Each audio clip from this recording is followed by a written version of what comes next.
relies primarily on covert means for expanding its sphere of influence. It is a system which has conscripted vast human and material resources into the building of a tightly knit, highly efficient machine that combines military, diplomatic, intelligence, economic, scientific, and political operations. Its preparations are concealed, not published. Its mistakes are buried, not headlined. Its dissenters are silenced, not praised. Billions of people just living out their lives, oblivious. Choice is an illusion created between those with power and those without. I drink your milkshake. I drink it up. Thank you, John Larson. I receive your kind words on behalf of all of our courageous members of the House of Representatives who want the best for the American people. And what we can do that is best for them in the next 24 hours is to pass affordable, accessible health care for all Americans. The best for all Americans is to have 32 million more people to have health insurance in our country. The best for... Piece of stinking filth. Shh, you're sitting in shop. This is AJ of the InfoWars. Listen to the Shaliak. This is Alex Jones of InfoWars. Listen to Shaliak on the Cold Reality News and Report. This is the coolest thing I have ever seen. Well, hello there.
All right, welcome to Cult Reality Radio here today.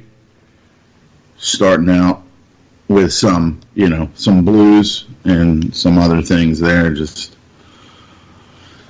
warming up here, just so you know. That's just me somewhat warmed up here, okay? Okay, somewhat warmed up. If I get warm up, forget about it. Every other guitar player in the world pales in comparison to me. And that's a political spin. It was just a farce, because I'm not as good as all other guitar players, or better than any other guitar player in the world. But that's what the politicians have you believing, that they've done so much. They've done so much for everyone. They've done this, and I got off a plane in a war zone, and my life was in danger, and this is what I do as a public servant, and foreign policy. This is what I do. Say, this is what I do. They're all full of shit. So, welcome to the program today. Isn't the usual beginning of the program, but this isn't the usual world that we think that we live in. So let me see here. I've got some things I want to bring my guest in today, Greg. We're going to talk about a number of different things going on out there in Nightmerica. Seeing if I can get the sound level seem a little low. Maybe we can establish that. And let me upgrade my flash player here, so I keep I don't keep on getting these messages that my my Flash player is out of date, and I need to get it in to the version so that I totally believe that Adobe, Flash, and all these other programs, JavaScript, all these other ones are there specifically to hack into your shit. So let's see what we got here. Let me see. We'll pull Greg in and get started. We get started here today. See if I can add the call. See if Skype hasn't made a change or two to their platform so that. Hey, good morning. There. Hey. Take time to set up. Yeah. So, good morning here from Reality Radio. Hello. Hey. Let me see if I can turn this down. Yeah, it seems like the levels are up. Yeah. I usually kind of come in louder than everybody else, so I've been kind of backing my little bit of it down. Can you control your mic level there a little bit? It might be a little bit hot.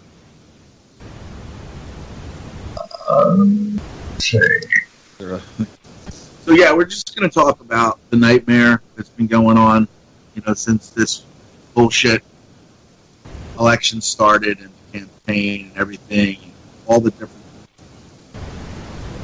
distractions that are being used against everyone to deceive them and keep them from understanding what's truly happening, what's been happening for a long time.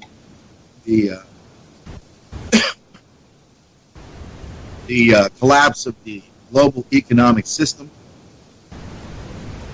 that has been going on, the slow,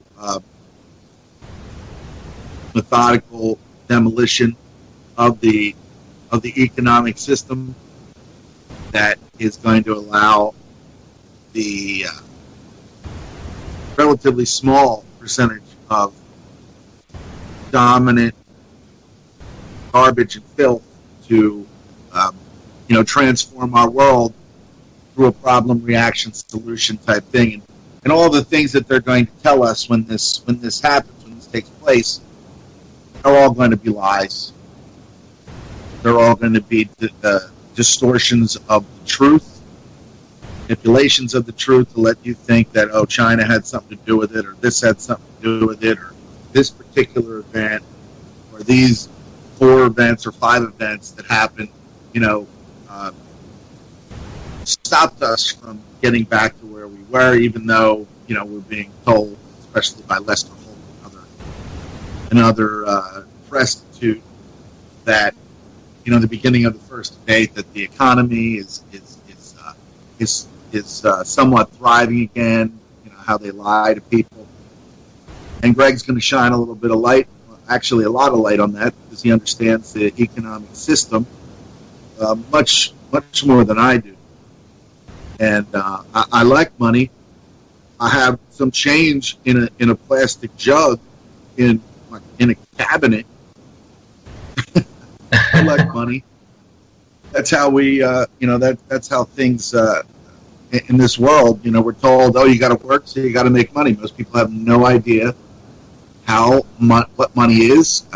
They just know that they have to have it, they have to get it, they have to put it in their pockets, they have to put it more importantly, they have to put it into a bank, and then from that point, you try to attain the American dream that may or may not exist. But if you live here in America, you haven't picked up on the deception and the lie that it is. It pains me to say that, Greg. It really does pain me to say that. And it pains other people to hear me say it, because they've been indoctrinated into this false belief that America is this country that can do no wrong, that George Washington was the president the first president. We have our President's Day, and we sit there and we praise the presidents and Abraham Lincoln, which was a lie. He was never. So if I could save the Union without freeing one slave, I would do it. But they conveniently leave all that stuff out about Honest Abe. And, of course, his name came up in the second debacle bait, you should call it, right? Not a debate, a debacle bait. And it's just absolute ridiculousness that we sit there and we praise these presidents like they're something, something other than God, and then we get children, these maggots, in the Judeo-Christian mafia put out, little kids. I had a tumor on my spine when I was just a baby, and when I saw Donald Trump up there making fun of some handicapped guy, I was like, that's terrible. I want a president, and here's the big part, I want a president that inspires me, not one that makes fun of me.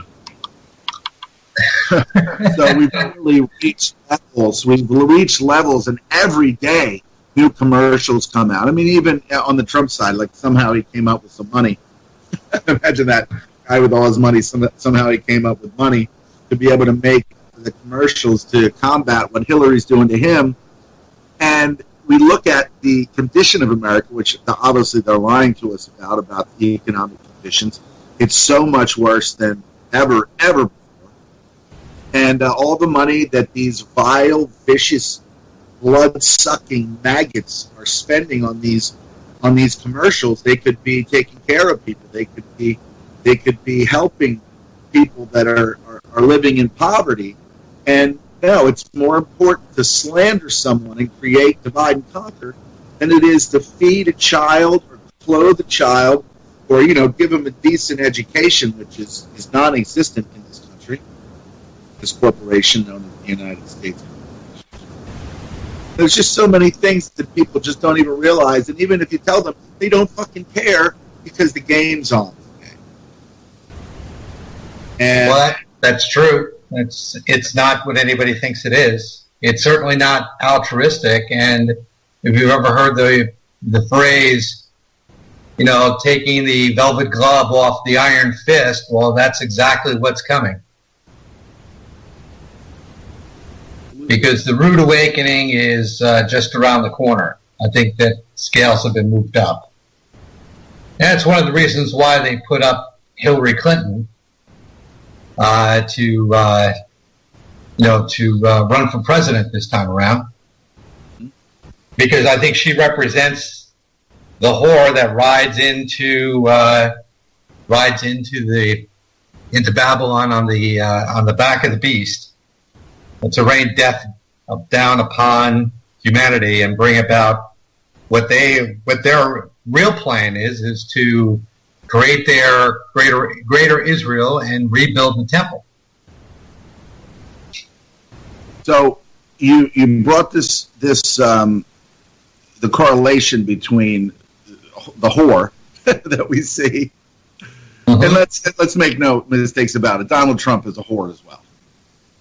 Well, Donald Trump is a whore, but I'll get into a little bit of that. There's some interesting development this week. I think there's been a lot of changes this week. I'd love to talk a little bit about that.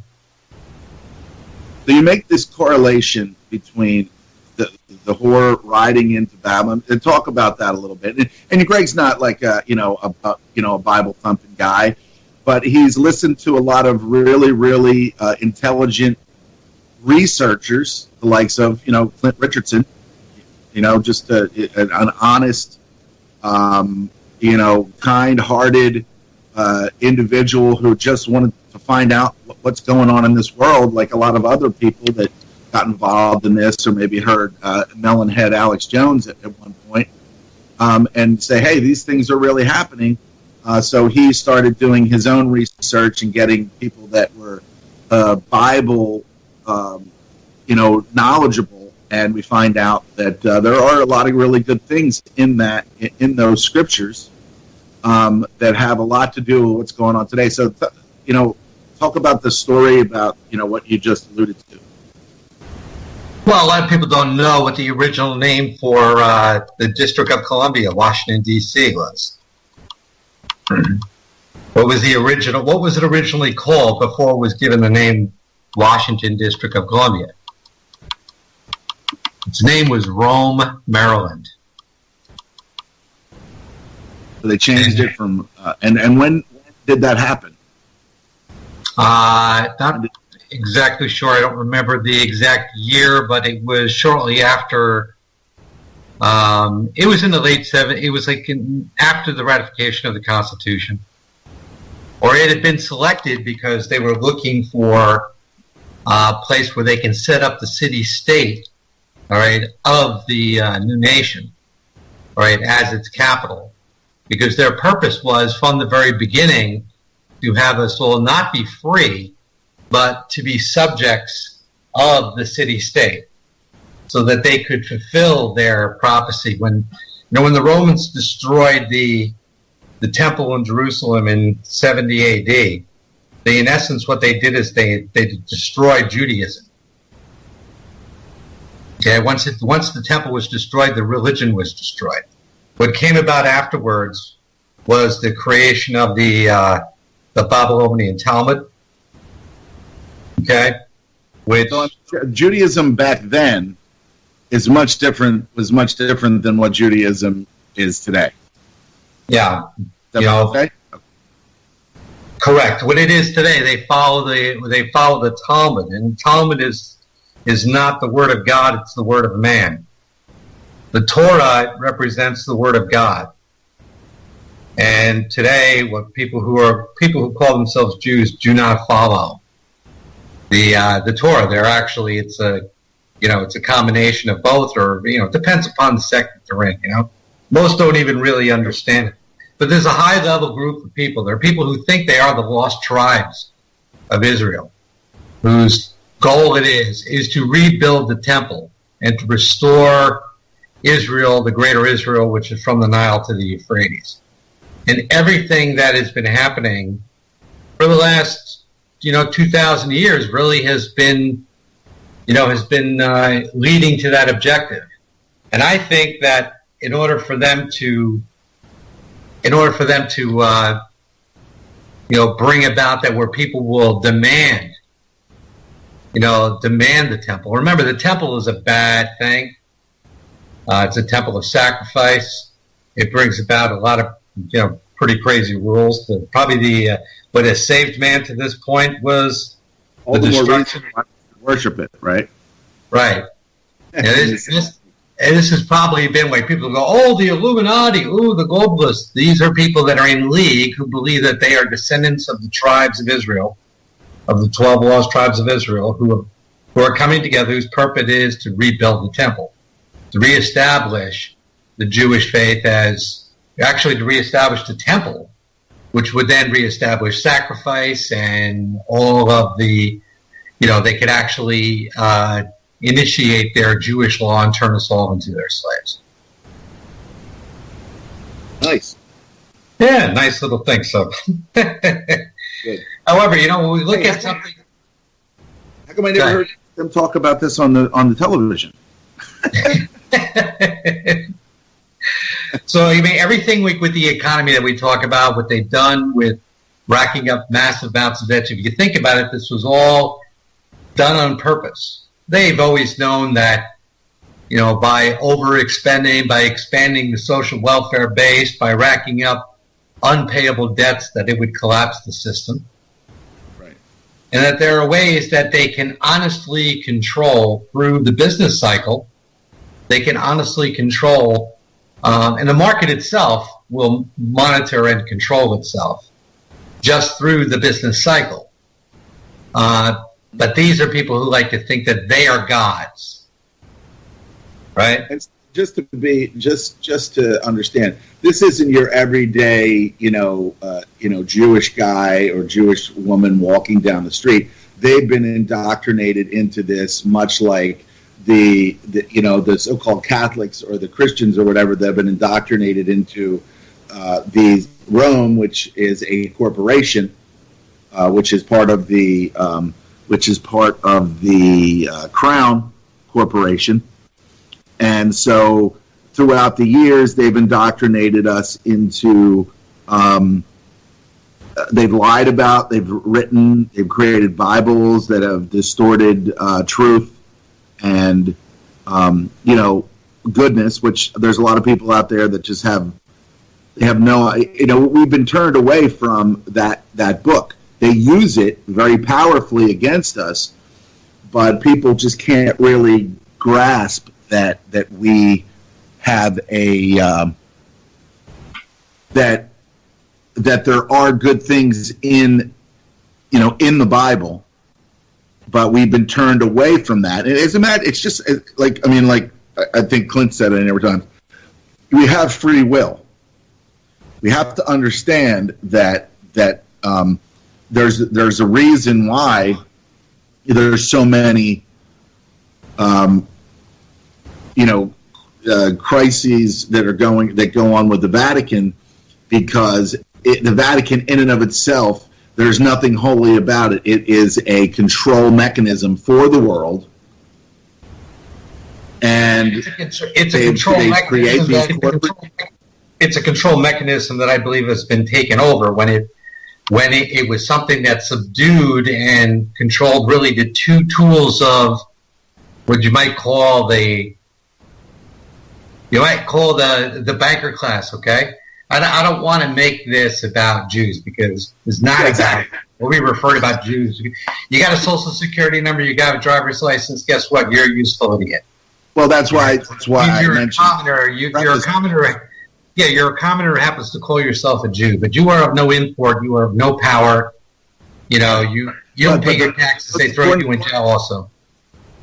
The most important thing is that, and I wanted to preface it before this, because, when you start talking about Jewish people, or you start talking about something, people automatically think that you hate them because we've been indoctrinated into all this bullshit throughout the years. But these Jewish people that you see every day running this, running that, they've been indoctrinated in the same way as the Christians and the Catholics and all these other, people that have, they either have a clue, they either flock to it, like you saw everybody, fawning over Francis, or you get those people that are just like, go fuck yourself, And, there's the same thing with Jews. There's Jews out there that just like, whatever, I'm a Jew.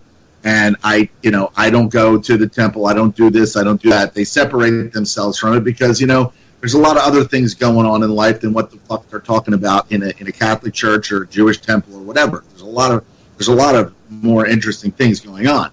But at the same time, when push comes to shove, their backs against the wall. They will back all of this evil, from the temples, from the Catholic Church.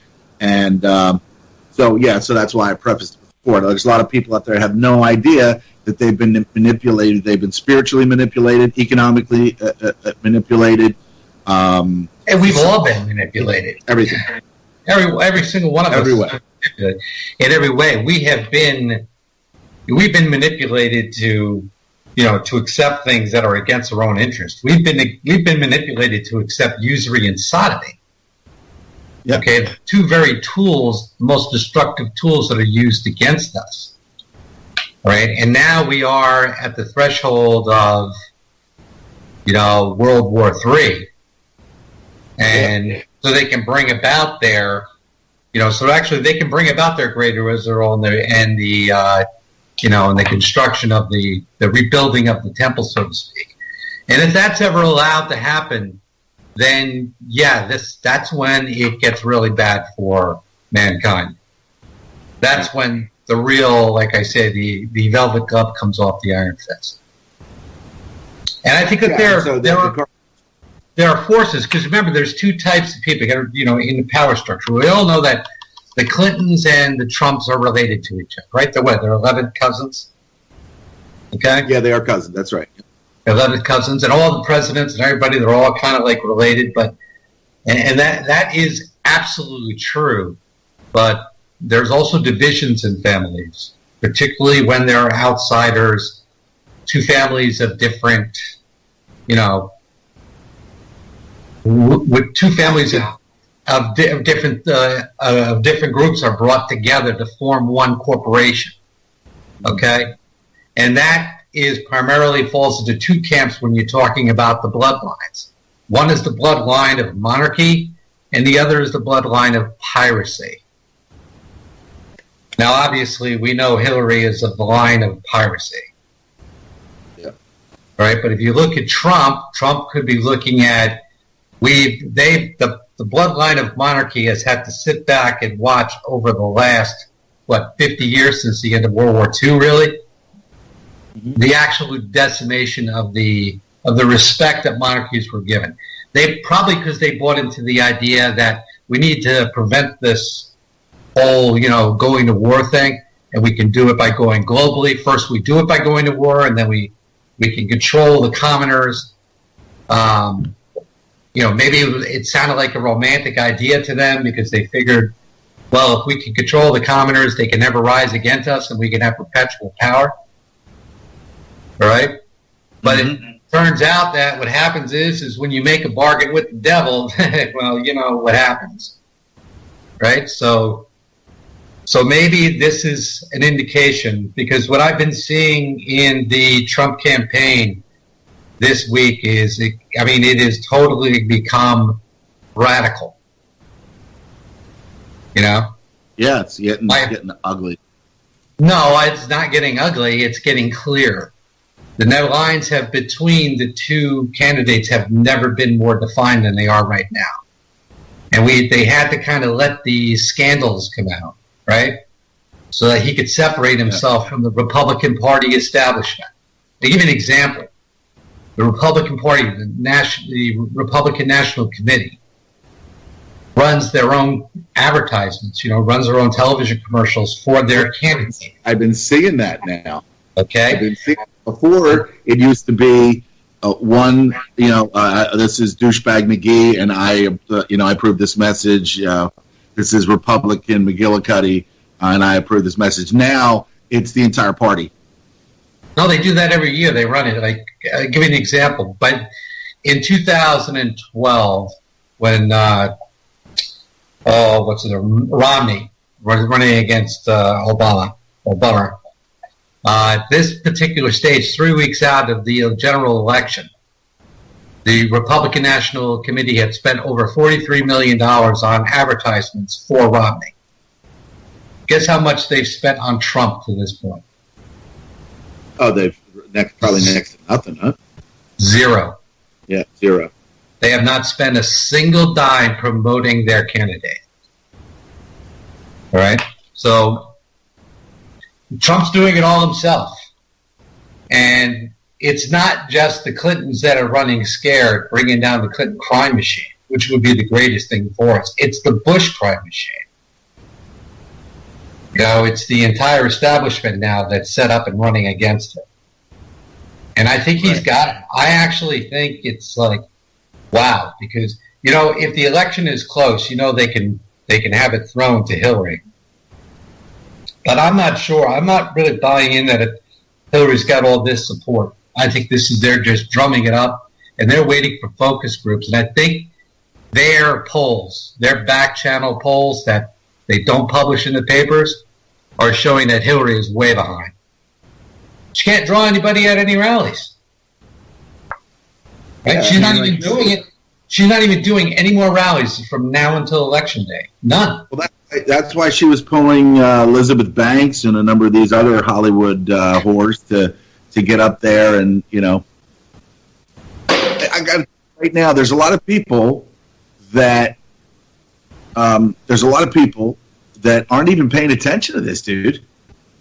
And you know that. I mean, that's not, you don't know. There's a lot of people. There's a huge portion of people that aren't even paying attention to it, but already know that they're going to vote for somebody just because of, it's Hillary, and, Hillary's there. People, but just like they voted for Obama because he's, was a black guy, white by blood, related to George Washington. And this is a little different. I don't really sense that. I think that this really has got this. I think it's got everybody polarized. I don't think it's like that. I hear that claim from people, but I don't see it. I personally don't see it. Just imagine what Trump could have accomplished with all these different groups of people if he didn't say, let's build a wall. He could have done that. And we got to secure the border. There's a difference between saying we're going to build a wall and then we're going to put more into securing the borders because they haven't secured the borders, right? There's a difference between that, night and day. Mm-hmm. He could have said so many different things in so many different ways, but whoever was directing him, I mean, I still, honestly, I just can't even believe that he would say those things. I mean, it's one thing thinking them, but then you have to deliver it in a certain way to people because you know that they're just going to react like we hate you, right? Okay, but Shali, those are all just emotion buzzword phrases. When you start talking about locking up the establishment and bringing down the back-end corruption, okay, that is the Democrat and the Republican Party, exposing it all right? I mean, we're talking about huge enemies here. Huge. And they will go to war. They'll go to war before they allow him to become president. You can almost guarantee that. And it's one of the reasons why we're going to DEFCON 3, with the Russians. That's right. If this gets out, they're not going to allow that to happen. But happen it must. And yeah. So this CIA planned cyber strike on Russia, DEFCON warning upgrade, Moscow ready, unprecedented threats. Safest places on planet to survive. Boom. Right. Now, you know me, I'm not convinced that we have these nuclear weapons. I think nuclear weapons exist, but I've been told by people that I personally talked to from Los Alamos Labs in a roundabout way, because I've asked them direct questions and they answered me by not answering, which I will take as a yes. I had read that you cannot obtain the nuclear you cannot obtain that nuclear reaction to create a nuclear detonation in a state of inertia, which means that you can build a nuclear bomb, but it has to be built stationary to the place where it's going to be detonated. And that's quite an undertaking, unless the Russians have let us come in, and we've let the Russians come into the U.S., right? But then again, any nuclear explosion that is detonated in the United States means that we detonated it ourselves, because it was built for the purpose of detonating at one point in the future, right? But maybe I'm wrong. You're saying that they could shoot something and then, an enemy of the U.S., which is pretty much everybody now, right? They could shoot at us, and then, as that gets closer to us, they could just detonate something to make it look like that was there was a nuclear warhead on there, but really actually wasn't. Right. Just like, it's like when you go to Hiroshima and Nagasaki, which I've been there, and you look around and you don't see any real evidence that it was ground zero of a nuclear explosion. How could it be? Why would they rebuild the city right on top of the place of, where the bomb was detonated? Right? Wouldn't they go up? They could go 10 miles away and rebuild the city there and just put a big fence around the spot. So that we've been lied to about nuclear weapons. I truly believe that a system that because obviously nobody wants to be hit with that type of technology that could kill massive amounts of people in horrific ways. I don't believe that they actually built them, that they allowed them to be able to do. I think the fear of that is sold to people so that they can control countries and obviously create. No, I think the purpose of it was it served as the boogeyman during the Cold War. Today, they have developed many other very, very nasty weapons that have the ability to kill people and break things on a mass scale. They even can use those weapons and then, detonate a radiological bomb, a dirty bomb, which would give the trace elements, and then they could say, see, we detonated a nuclear bomb, radioactivity levels are through the roof. And they could make it look as though a nuclear weapon exploded, but in reality, it was just one of the newer super big bombs. It's like, the rumors they told us all that they had neutron bombs. Okay? Right. And yet, no one's ever seen a detonation of a neutron bomb or the results of one. It's all been it's all been a psyop from day one, just to scare people, to say we've got these super weapons and stuff like that. So, and I've been reading too that the Russians, know all this. They're not stupid people, and they have their means. Same people, are they controlled by the same interest and power that controls America? I believe that they are. But for some reason, maybe I believe they are, in the sense that they are stepping back to their old traditions through the Russian Orthodox Church, which puts them more in line with, what they believe are the ancient Rome. Okay, more in line or more in league with the Holy Roman Empire, right? Which, if you really look at it, is not such a bad thing. It's a system driven upon ethics and morality. I mean, in the very near future, you're going to see where it's going to be illegal in Russia for you to charge usury. They're on that path.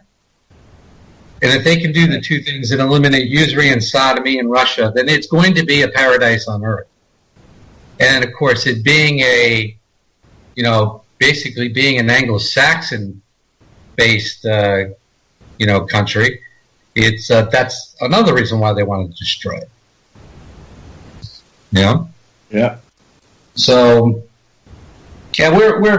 these are ancient battles. It seems like that are coming alive. History is coming alive right in front of our very eyes, and everything is going to be revealed. It seems like everything's going to be brought right up to our, to ourselves quickly here.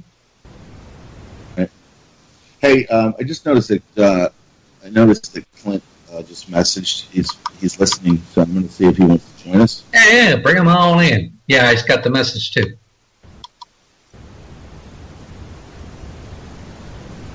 Why you bring him in? You want to talk with us commoners? Want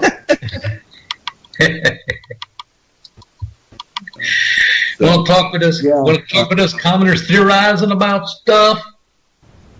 Right. So Axel Dick Rod says that she should skip the final debate. Which is ridiculous. And then there's also. I think if she does, she question. If she skips the final debate, she loses. But you know what? I was reading a thing. They actually had it in the New York Post yesterday. You know why they put it in the Post on Saturday? Right. Okay, slowest news day of the week. The guy it was a letter, an anonymous letter from the person who hacked. Who hacked Hillary's account. Mm-hmm. And John Podesta's account, which she provided to WikiLeaks for verification. According to what this individual wrote, which they published yesterday, is that the absolute worst and most damning is yet to come, and they know that they can't give the Democrats or Hillary enough time to sort of jib and jab and shift around. Yeah. So what's coming around, what's going to be released through the WikiLeaks after November 1st is going to be her death knell. So it's either going to keep a lot of people. I don't know what it is, but that's what's being presumed now. So far, I mean, you have to look at the stuff that's being leaked already. Is this which they published yesterday, is that the absolute most damning is yet to come, and they know that they can't give. Hey, I'm having deja vu. Deja doo-doo. Doo-doo. Got to turn off the radio, Clint. After November 1st is going to be her death knell. So DEF CON, and oh god, it's over. It's going to happen in the middle of the game today too. Well, you know what the old saying, it's part of the Kabbalah, this is all controlled by esoteric, the Kabbalah, they have to reveal what they're going to do. Aren't they doing that now? I mean, by telling us this, they're gonna show us they're going to let us know the fools that we are. It's all going to be revealed. So maybe this is just a sign. Maybe Trump is saying, hey, I identify with the the commoner. No, the monarchy. The monarchy. Oh, the monarchy of honor. All right, where each monarch, kings took care of their subjects, right? Because they knew if they didn't, that the commoners could rise up against them. The commoners accepted the fact that they were commoners. They didn't mind working in the fields. They didn't mind producing, so long as the king was not abusive and didn't, But look what's happened now. Look at the people who are supposed to, quote unquote, look out for the interest of the commoners. They're totally raping us, and to me, that's what Clinton represents. Yes. Morning, Mr. Flint. Sorry, God, I got to drop all this. You got to drop names and flattering titles. How are you doing today, sir? That's so funny. Everybody seems to have that same reaction, man. I met up with a couple guys the other day, and I went to shake his hand. He's like, "Oh, wait a minute. You said not to shake hands." I was like, "What?" I did not say that. Listeners? Yeah. Are they listeners? Yeah. Oh, nice. Yeah. Right. It was. What's that? Right there in town? Yeah, they were just driving through, so I met them for lunch. But it was just funny. I'm like, well, not everything I say is practical. I didn't mean not to introduce yourself. I just meant beware. So beware. So did you sit down and break bread and Absolutely, man. It's my favorite thing to do. For one thing, it gets me out of the monotony, gets me out of my basement. And actually talking one-on-one to people is so nice, So yeah, man, anybody that ever comes through, I'm like, yeah, give me a call. That's really awesome, man. I'm glad that happened. So yeah, we're seeing that as I just said to Greg, that David Crackhead Rod said that she should skip the final debate. And Greg said if she does skip, which she totally can't and shouldn't, she would lose the election. Well, I would go back to the notion that there is no such thing as losing an election. That's right. You might lose the popular vote, which is a poll, which is an opinion poll. But you can never lose an election. The election is not designed to allow the public to interfere with the ruling class, the ruling elite, to rule. So true, Clint, but they need Hillary to win to bring down their reign of death upon us, okay? That she's going to represent. She represents the whore riding into Rome on the back of the beast. And by the way, the Washington, D.C., the name of Washington, D.C. prior to it being called D.C. was Rome, Maryland. Owned by a gentleman named Francis Pope. Oh, wow.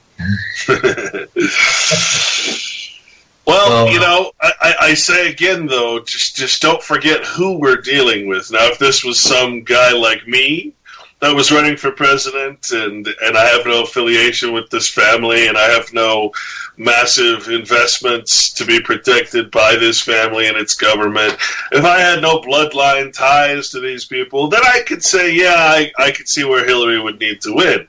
But I don't think that a Trump win, if you can even call it a win, because it's the family running against the family. It's not really a win. It's just an abstract part of the whole running against another abstract part of the whole. So the whole always wins. The family always wins. Oh, I agree with you. I agree with you. But the notion, I think here is the litmus test. The only thing that, and this is why I sent you the message, the only litmus test is this to me, and that is when Trump takes office, the only way you would know whether or not he is this guy you think he is, that Alex Jones is portraying him as, which should be the most worrying thing of all, is if he pardons, if he does what every other president does, which is to pardon the outgoing presidents and their torture teams, right? I mean, you've got all kinds of the ACLU, the Huffington Post, all these things reporting on how Obama was to pardon Bush and pardon the torturers and the creators of the torture thing. And so I think the only way that you can know whether Trump is legitimate in any way, shape, or form, which I don't believe for a second that he is, but I'll play along, is to watch and see what happens when the outgoing president leaves office. He is always pardoned by the incoming president. So why would a guy who talks about Obama as he does, Bush talked about, or Obama talked about Bush as he did, Bush talked about the previous one, right? Why do these guys pardon each other? Well, because it's organized crime and nothing else, right? So is Trump part of the organized crime, or would he actually not pardon a president, an outgoing president, and his entire staff, including the chief of state or the secretary of state, the secret keeper of the state, right, secretary? That's your litmus test, and you're not going to know until it happens, until the election is over and Trump is in office. At that point, then he would have power to not forgive these people of their crimes and actually go after them. But I just don't see that happening. Now, I might be wrong, and that will be my litmus test. If I'm wrong, then that will be it. Yeah, I mean, I don't think he's going to become. I don't think he's going to become president. They're not going to let it happen. It cannot be. You also cannot. 2017 represents the 100th anniversary of the Russian Revolution. Okay, we are reaching the end of this economic shell game that they've been playing. There's no more there. So they know that they have to collapse this system very soon. It's a matter of who's going to take the blame, right? They want to, so blame it on the Russians, blame it to keep the commoners distracted so they can go in and reset the table and reset the board and select their favorites and, of course, continue the bloodline in the power struggle and get us into the next phase, and it's all part of the plan. And it feeds into the whole Hillary is the whore riding in on the back of the beast into Babylon, which is Washington, D.C. Well, and I think that's important too, is the sheer nightmarish revelation that we're getting, the information we're getting about these people's criminal behavior. Now, Rebecca, let me just say one other thing too. Do you remember what happened to the supporters of the Bolsheviks after the Russian Revolution? Do I remember? Well, no, I wasn't alive. I mean, remember from a history books or anything like that? I've heard of Stalin's army of rapists, and I've heard a lot of really bad shit. Yeah. All the people that supported the Bolshevik Revolution prior to the Russian Revolution, the ones that supported them and helped them and get control, guess what? They were all rounded up and exterminated. And often people would have, well, why would they do that? These are the people that supported them because they were useful idiots. And under Kabbalic law, the Bolsheviks were blatant criminals. Okay? They were bandits, thieves, rapists, murderers. and they were able to transfer the punishment for their crimes onto the people who brought them to power. And they were Irish, right? Okay, so you think about it, they are not hiding the fact that Hillary Clinton is perhaps the most corrupt person who's ever run for office. Ever. No secret. But America needs its first woman president, Greg. Okay, so now you accept her crimes, knowing full well and full, there's nothing ambiguous. It's not like they discover it later after the fact. You're fully aware that she is the most corrupt person ever. That allows her transgressions, her crimes, the punishment for which can now be transferred to you. And guess what? Just as they did all the supporters of the Bolsheviks, they're going to come and round. That's why the FEMA camps have probably been built. Okay, not for the people out there who are the alt-right, like the Alex Joneses of the world. It's for the useful idiots that are simply going to be looked upon as, because you're so dumb, because you're so naive, because you actually think it's important for a woman to become president, we're going to put you in a very special place.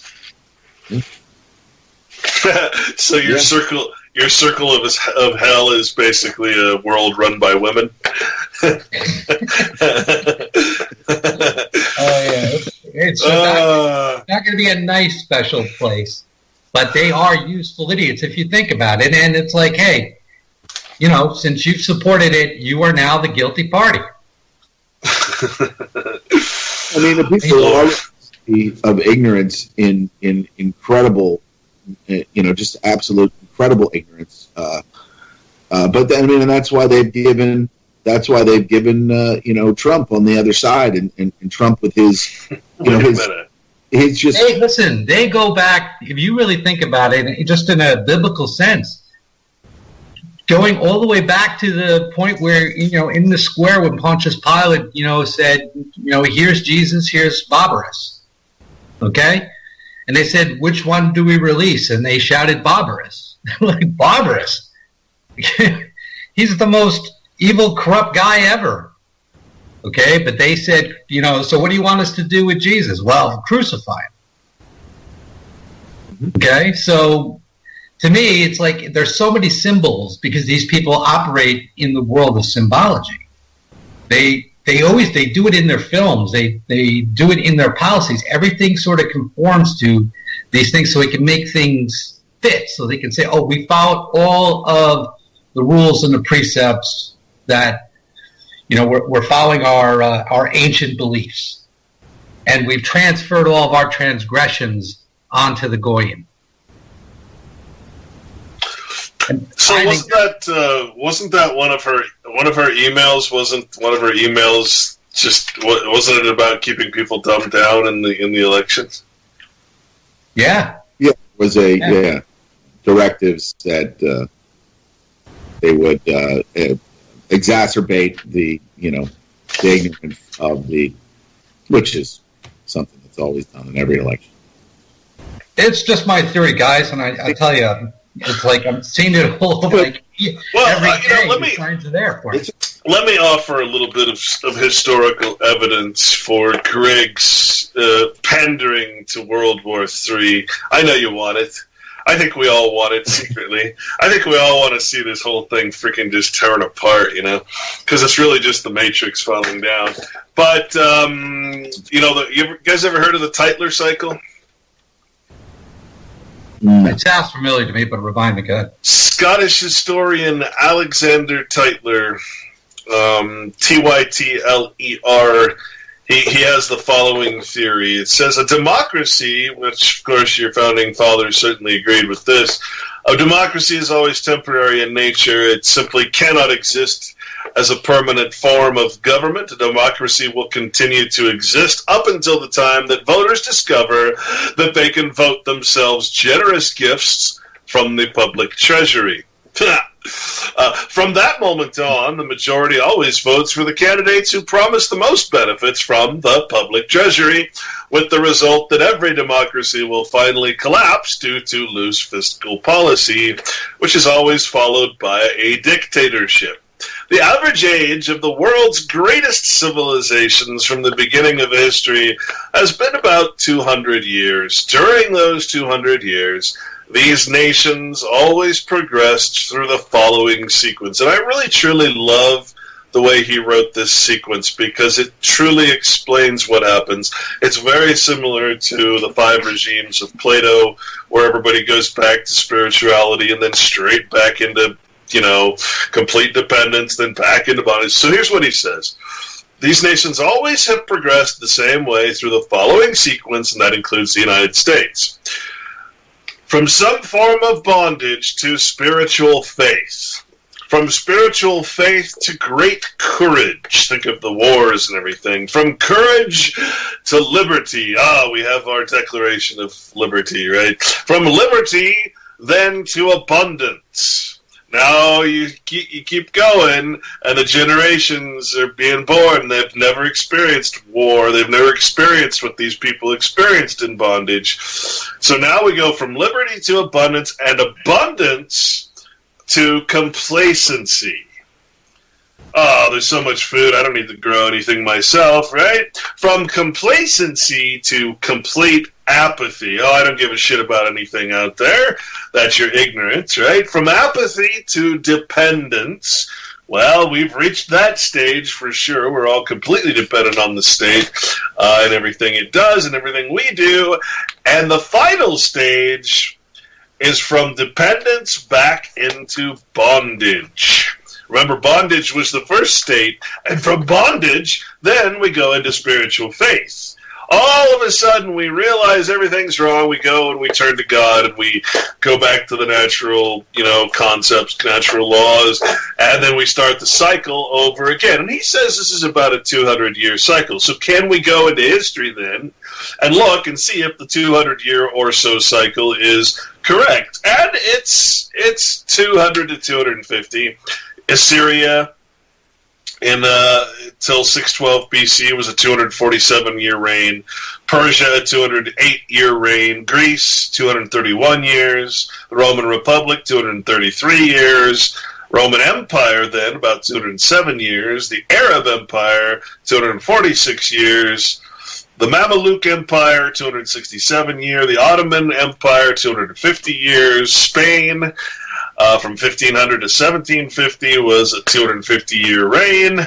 Romanov Russia was a 234-year reign till 1916, and we were just talking about that, the Bolshevik Revolution. Great Britain, a 250-year reign, and finally the United States from 1790 to 2016. We're talking about a 224-year reign and counting. So who's the next reigning champion, if you will, that's going to be added to this list? And I would agree that it's something between Russia, China, and all that. I haven't decided, honestly, but Russia seems to be the, Russia's it, because Russia's got the most in the way of natural resources. But I think China is lacking on a great many resources. Yeah. They need an empire in order to reign. Russia is self-sufficient.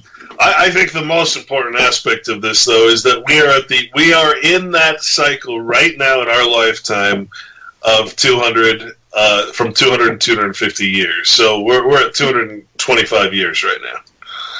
Okay, that is a very long time in a society and in a technologically advanced era like this. The question is, does that technology, does our current craziness, our current system of sin, if you will, which we call technology and information and all that, is that going to change the game? Is the next actual empire going to be the United Nations, is my question.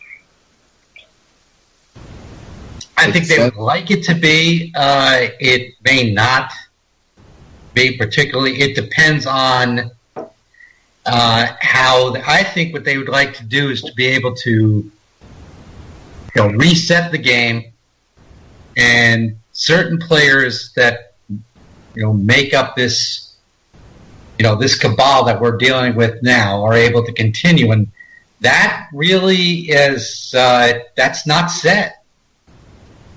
I don't believe that's set. Right. There's too many variables going on in the world right now. I think they've made some miscalculations. To be honest with you, I think maybe we should start being against variables. Well, that's why it's. I'm becoming more fascinated with, how the, for a long time I was very much set against religion, but with a lot of our discussions that are in it, okay, it is the book of the law. We understand how the Roman Empire became the Holy Roman Empire, which led to the development of our modern world, that it is just a segment of the Holy Empire. What was the purpose of the church? What was the church trying to do to maintain its control all that time? And it really set up two particular roadblocks. One was to condemn usury, and the other is condemn sodomy. And this is why and E. Michael Jones, I think, is really doing yeoman's work and talking about this, because that the church was infiltrated.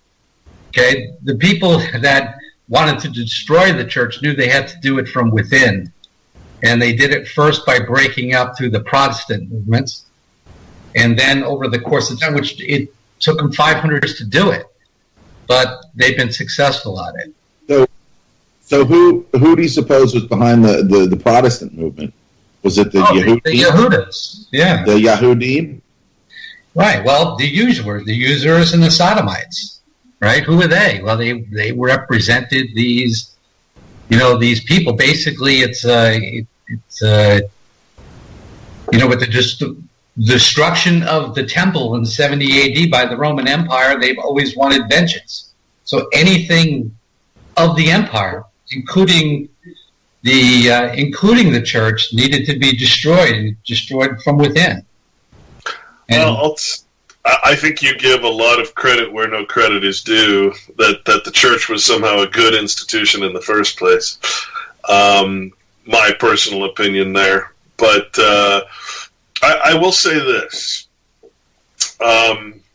See, I had thought that too, Clint, but you know what? Maybe not. Maybe it was fulfilling a function for people to live it. Well, let me put it to you this way, okay? I could also have sympathy with the architect of the Matrix, because the architect of the Matrix, what's the thing he said? He said, the first Matrix we built was perfect. It was full of peace and loveliness and harmony, and you know what? The people just couldn't fucking handle it. So am I supposed to think that the architect is a good guy for putting us all in pods and extracting our energy and extorting from us, not even letting us have a conscience except in a computer simulation, because he developed a system that would be peaceful? Well, I mean, if you look at it from just something that just kind of crossed my mind. So through the movie, he said, we had everything was perfect and people just couldn't handle it. Is that just a way of the system saying, you couldn't handle when things are good, so we had to change things, and I don't know. It just seems like don't forget the underlying part that we're all its slaves. Right? Just because it made an effort to give us something that makes us feel good doesn't change the fact that in the Bible even Caesar said all men must be taxed, i.e. registered under Caesar. The papal bull says that all men must be under the church, right, under the crown, which is not the crown of England, the crown of the church. So I can't sit here and say, I sympathize with the devil when it's the devil that I'm sympathizing with. I just can't forget what that institution actually is, any more than I would forget what the Matrix actually is. Just because I'm comfortable in the simulation doesn't mean I'm going to now be able to forget what the simulation is. Well, I think mainly, maybe what Greg is, and correct me if I'm wrong, that, we hope that there is some goodness, or at one point in this world that there was something good and benevolent, and we hope that is because then there's a chance for it to maybe come back again, but maybe. Here's what I've discovered. I find it really amazing that when I'm looking into a word and I can't find the word, I can find the word, I know the word, I use the word all the time, but I can't find it in the legal dictionaries, right? Then I know I'm onto something. I know I'm onto something very important when I find a word that's not in the legal dictionaries. Love was one of those words. Love is not in the legal dictionaries. The only way love is ever used in the legal dictionary is as an inducement to contract. Well, they got married because they're in love. Oh, okay. Well, that was stupid. You know how fleeting love is, right? You better be doing it for a state, like they have for generations, not for your current sexual attraction to some chick, right? So the love is to the legal realm, to the evil realm, and inducement to contract and nothing else. It's all they can consider it as because it's a spiritual concept. Well, guess what other word is not in the legal dictionaries? And I really was shocked at this. I never could have imagined that this was the case. The word predictable or predict is not in the legal language. Not a word used by the legal language. Why is that the case? Prediction. Before words. Well, there can be nothing in the legal realm without words to create it, right? So what is so special about the natural law? Why is it that I'm so promotive of it? And I figured out that that's the best way to describe it, is that it makes you and everybody that follows it predictable. See, the church wants you to not have that, people call it a personal relationship, whatever. In other words, the church doesn't want you to have the knowledge that you can govern yourself. It wants you to go to it and be through it, members of it, and have it have all the power, and you be. See, it doesn't want you to come to the realization that you can be predictable. Instead, it gives you the civil and the ecclesiastical law. It separates those laws. It gives you license to do things you shouldn't do against the natural law. It is in charge of the state. I mean, how many times do you have to read that the spiritual authority or the spiritual jurisdiction is higher than the civil jurisdiction, right? What they call the spiritual jurisdiction in the Vatican. Is diction in the legal dictionary? Just not prediction. Just not prediction, because how can anything legal exist without words or before words, right? So you got to remember that the Word of God, the word, when capitalized in the Bible, has nothing to do with words. The Word of God has no words in it. The Word is the law. It's the natural law. It's the force of life, the force of all things, right?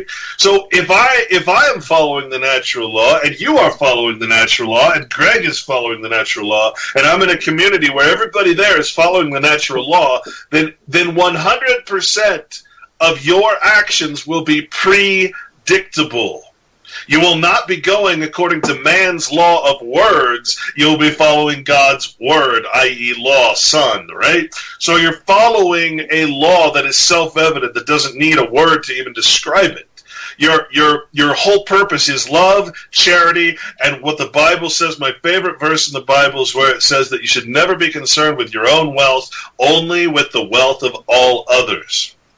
And if that is the way every single person is acting towards one another, then everything that society, community, people does is absolutely 100% predictable. Okay? Right. Now you bring the church into the equation. Now you bring the state into the equation, which literally is anti-God. Legal means anti-God, anti-nature. Legal license means anarchy, means lawlessness, to get a license to do a crime. Right? That what we're living in, and we don't even realize, is organized anarchy, an organized system of chaos, which has been their stated goal for a very long time, to create chaos and then to control it, right? We are so fucking unpredictable towards one another that we can't figure out what the hell, we don't know how to introduce ourselves. Hey, if I'm following the natural law, I don't have to give you my identity. I don't have to give you some reputation or some number that you can go verify my credit score, because you know I'm predictable, that everything I'm going to do is going to be for your benefit, not mine, because that can only benefit me. Right? This is the difference between these societies. This is the difference between having an organized church where everybody uses it as an excuse to sin and then be forgiven by some fucking fake God, and to be self-governing under the natural law, which means to control your own actions, to control your actions under a system of law that is, again, has nothing, it's prediction. It has nothing to do with the words of man. And so I found that prediction is not a word used in the legal realm, and that brought me to this total understanding of predictability versus contradiction. Contradiction is what is opposite, what is against. Well, that's the word for Satan, right? What is adversarial? Contradiction. So against the word of God. You know what I'd like to see in this next debate? I would like it to start exactly like this. Hi, I'm some fucking prostitute who's going to control this conversation here with some other assholes sitting right next to me. The two candidates will come out, and the fact-checking will be done in a little up in the corner of your screen by some guy named Clint. And then everything that they say, you will fact check them and just clarify all the bullshit. They'll be like, "Who's Clint? Who's that guy? He's saying a lot of things that make sense, but my head's starting to hurt." That would be awesome. Fact checking by Clint. Yes. Well, good luck with that. Good luck with that. Yeah. Unless we could figure out a way to, just like to transmit a video and audio signal through the matrix right to that screen, and then we can, we can get the real deal. But that's interesting. Predict, but yeah, before words, man. It might take a month or two or something, but he, in addition to all the other research he's done, he always seems to find something through his journey that is just, it's just, here's another boom, just another revelation of on top of everything else that has been. Well, that's when the Bible talks about the tree of knowledge, right? The tree of knowledge of good and evil. And the fruit that we pick from it, that's all concepts that's all the words, the concepts of man. There is no such thing as good and evil, unless you're talking about what is artificial versus what is real, right? So there is no good and evil. A black widow is not evil; it just is what it is, right? It has its purpose, its function in society. But I can't say that about the church. I can't say that about the matrix. I can't say that about governments. They are forced. The church relies on the state relies on the church for their very existence. So I can't say that there's something natural about the church, that it should be there, or it should have some form of, reverence and support from myself or from someone else. And I certainly can't say that it was once good and now is evil, because there's just no such thing unless we admit that the church is artificial, that it's a replacement, that it's standing as the vicar of God, the replacement, the Antichrist, right? If the Bible says take no other doctrines, and the church has always offered its own doctrine, how can that possibly be something that I should be in worship of or in support of. I can't. It just doesn't work that way. That's that's purely pure and utter reason right there. So I mean, in this case, Greg, this is one area where I've heard this argument before. I've heard the good Jew, bad Jew argument. I've heard all these arguments about things, being overrun and taken over. I don't, I've heard that about the United States, but I mean, everything seems to have an excuse for being so fucking evil, whereas once it was good. I don't believe that. I don't believe it. I just don't believe it anymore. I'm not trying to make the claim that it was ever good. What I'm saying is that that there was a period of where people were not blatantly evil, weren't supporting it. They were there. There really was, and then, again, the level of understanding was that people at least they tried to live by a code of honor. Okay, I think it's in there. I think it's in there internally in all of us. You think so? I don't think that people are living by a code of honor anymore. I think they are honoring the dishonorable and bringing dishonor amongst them down upon their own heads. Yeah, but that doesn't mean that they're not actually aware that they're doing that. That's the beauty of, like you said, that concept of self-evident law and self-evident knowledge. Which is the very definition of God or nature. You never don't know what you're doing is wrong, because as soon as someone points it out to you, you instantly know that you have no excuse to justify your actions except, well, I have a license to do so from the government. Oh, look, I have a legal, I'm here legally. No one ever says I'm here, under God's command. I'm spiritually inclined. They know they're wrong. They know what they're doing is wrong, and they know that instinctually, even though they have a license from the state to do something wrong, they still know it's wrong, right? Mm-hmm. That sense of wrongness never goes away, but it can be filtered. It can be sort of extracted from the equation with so much propaganda and so much technology, information, awareness and ignorance. It can be sidestepped by all these methodologies of these people in power. In some ways, I mean, right and wrong is pretty self-evident. That's the point, yeah.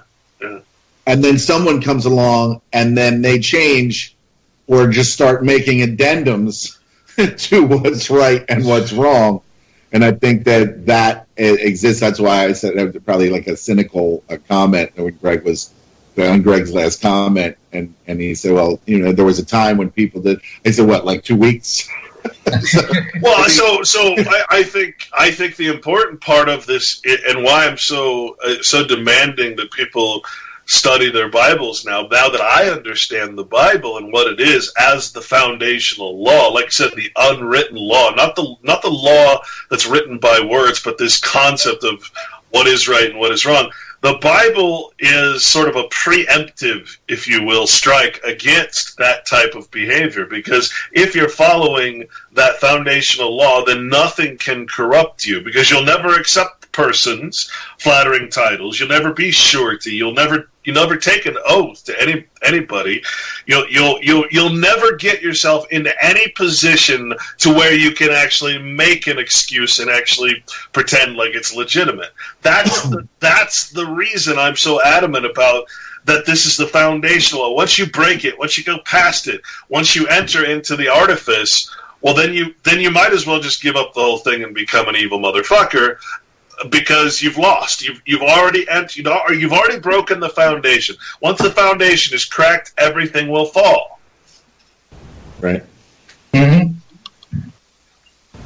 And if it's taught at an early stage of existence, if it's bastardized at such an early stage of existence, it's almost doomed to just be recycle or wash, rinse, repeat. Yeah, I've gone through hell. I mean, I've ruined my life essentially learning this stuff. I'm probably not.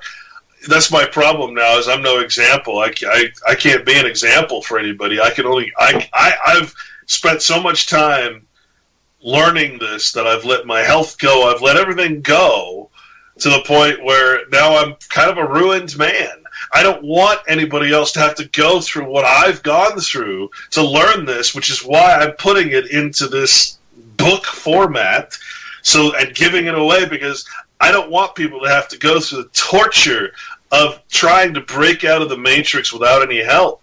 It's the worst feeling in the world to go through all of this, learn all of this, come to an understanding like I have, and then realize that no one else is ever going to, probably very few are ever going to be able to spend the time and basically risk their health and not get married and do all the things that everybody is supposed to do in their life, not have children.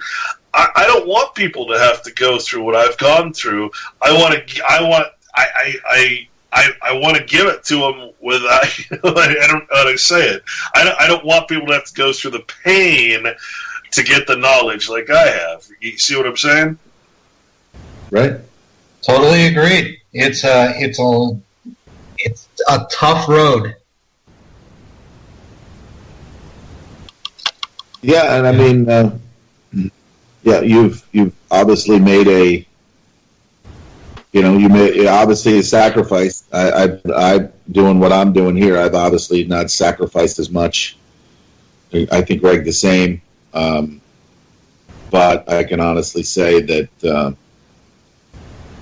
this I don't know. I think this just might have been your path, your journey was what from the time you were born to the point where you are now. This may possibly change everything, or it might make if it makes any difference whatsoever in anyone's world, man. Then you've done more than most people have done in this world. Well, I think what's sad is that you start to sense this overwhelming power of what knowledge can do, but at the same time you're up against this ignorance that you're talking about, this induced ignorance from public school, from birth, no fault of really anybody's, but again this architect of the matrix, right? Overcoming that is so difficult, and I think honestly that at the same time you feel this power of knowledge, you also feel so weak and so unpowerful, so without power, because words, words can't describe the once you stop thinking in terms and in limitation of words, once you start thinking spiritually above all else, then how do you communicate that in the vulgar terms that we're allowed to use in the slave colony, right? How do you communicate? So you also, the knowledge is something that's beyond words. It's something you have to feel, right? And so that makes it even more, almost more of a helpless feeling, even though you have at the same time this incredible freedom of mind and knowledge, but at the same time it's a helpless feeling, right? And again, it's just such a, I don't think people should have to go through this just to learn what is right. Yeah, but that's all you see is when you observe the world around. When we talk about the election, we talk about these things. I look at it as an outsider observing the inside and seeing how all of this, these people who they don't understand anything about how the world works. They all fall into play, which allows them to be manipulated, right? And sometimes you just want to shout and say, "You fools! If you only knew, you could, you could make this heaven on earth." And yeah, I mean, and it wouldn't even take all that much. Just the key. I mean, it wouldn't take learning everything that Clint has learned and researched. It would just take just a 10% of it. Small 10% of it. Just 10% of that's it. The most critical pieces of information, and just if we could just download that into the brains of these fuckers. It's only the foundational law that you need, but you also have to have those parabolic stories, because of course the Bible is what? It's a prediction, right? It's a prophecy book that tells you, hey, if you go down this path, this is what's going to happen. It's not saying that in 1999 or 1984 this is going to happen. It's saying as soon as you bypass this foundational law and you accept personhood, or you accept this is what's going to happen. There is no escaping that fate, because you've broken the law, you've broken the natural force, the natural source of law, and you're going to something artificial. This will happen if you do that. So again, it's the foundational law that matters. And if that point, which is so hard to get across, if you can just tell people what the foundation of law is, and that everything that we do in the church and in the state is against the foundational law, which is why we're all slaves to that system, why we have no power, because we've given up all of our power, we've not reserved any of our rights, we have no duty towards one another unless we sign a contract, right? We have to be threatened to do what's right. That is what is so hard to get across, is that we've crossed the threshold in every single way. We've broken the foundation of law, and we are suffering the parabolic consequences, all of which are discussed in the Bible. And they call it prophecy, but now I understand that it's just prediction. This will happen when you get caught in the diction, or what is contra, against the foundational word. You'll get stuck in false words that have no true substance, like the word, i.e. law of nature, does. That's hard. Look at the creation. I'm driving around yesterday, and I go into this town over in PA, to get some chiropractic stuff done. And then you just look and you just see it's law office, law office, law office, law office. It's like, what the fuck do we need all these lawyers for? And you just see that they're fiction. They've taken this fiction and they've created this. It's just unbelievable how many people have bought into this world, and they think that it is normal where we've come from. They just think it's all normal. They don't see, but every now and then you'll hear, these lawyers, the world could do without this and that. And everything. Yeah, it could totally do without all of them completely. And all these fucking doctors, all these douchebags that fucking think that they're better than everyone else, dealing with a medical organization now. And you just hear just the oppression within, like the people like, I can't print. Please help me. The doctor's he's gonna smack me in the back of the head with a stethoscope. You can just feel like just the abuse, the marketing of sickness, that create obviously sickness, and then the marketing of it. I mean, it's yikes. Hashtag yikes. Well, there again, why does the Journal of American Medicine report that the third leading cause of death is iatrogenic medicine? In other words, doctor-related, doctor-caused death? It's because we respect the flattering title of doctor.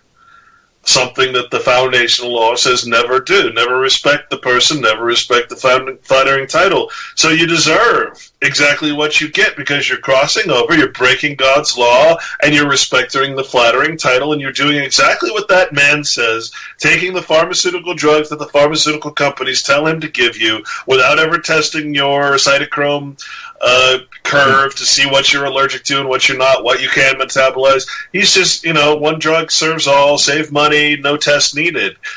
That's foolishness. And we do that with lawyers, with attorneys, with doctors, with judges, with presidents, right? Look how much respect we're giving to this notion of a president of a fictional corporation, United States. I want a president that inspires me, not one that makes fun of me. That's the little kid on TV. I want a president that inspires me. Kid, if you're looking for a politician to inspire you, you're already fucked. Kill yourself.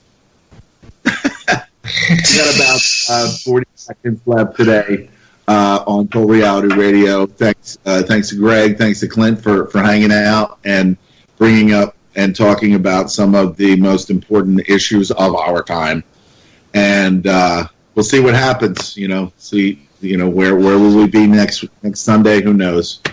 But I think it's going to be a very interesting week, guys. No, it's going to be, sure, because Wednesday's the next debate debacle.